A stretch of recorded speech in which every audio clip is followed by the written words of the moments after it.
धन्यवाद आदरणीय अध्यक्ष जी। कितना अच्छा होता कि सरकार पान मसाला के उत्पादन पर प्रतिबंध लगाने का विधेयक लाती और हम सभी उस पर चर्चा कर रहे होते। सिर्फ राजस्व इकट्ठा करने के लिए लोगों के जीवन से सरकारें कब तक खेलती रहेंगी? आखिर हम कौन सा भारत बनाना चाहते हैं? लगा के चोट मरहम की बात करते हो, जहर देते हो, फिर रहम की बात करते हो। विधेयक देखकर ऐसा लगा मुझको कि आप आपदा में भी अवसर की बात करते हो। आज देश के जितने भी पान मसाला उत्पादक हैं, कभी हो क्या भदौरिया जी, कभी हो क्या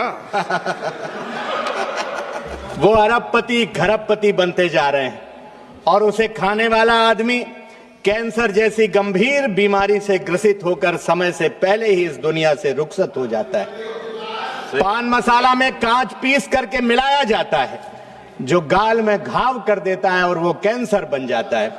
सत्ता पक्ष की तरफ से ओपनिंग बैट्समैन आदरणीय जगदंबिका पाल जी को सुन रहा था तो बर्बत सच्चाई उनके मुंह से निकल गई। उन्होंने कहा कि ये विधेयक दुनिया की बिगड़ती अर्थव्यवस्था के झटके से निपटने में भारत की मदद करेगा। यानी राष्ट्रीय सुरक्षा के नाम पर सेस लगाकर डॉलर के मुकाबले गिरते हुए रुपए को आप बचाना चाहते हो। माननीय वित्त मंत्री जी ने कहा कि सेस का कुछ हिस्सा हम राज्यों को स्वास्थ्य जागरूकता के लिए देंगे। अध्यक्ष जी, यह कितना हास्यास्पद है कि पहले बीमार बनाइए फिर जागरूकता फैलाइए।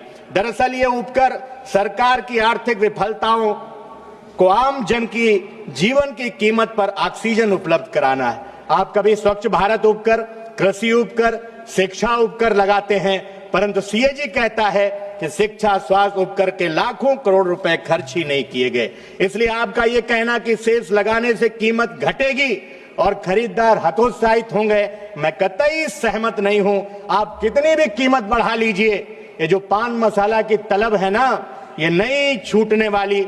लोग खूब खाएंगे और शान से कहेंगे कि मैं राष्ट्र की सुरक्षा के लिए खा रहा हूं।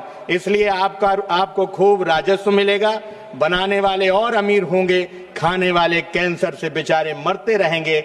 इसलिए अध्यक्ष जी, मैं आपके माध्यम से सरकार से मांग करता हूं कि कैंसर जैसी गंभीर बीमारी का मुफ्त इलाज किया जाए। आपने समय दिया, बहुत बहुत धन्यवाद।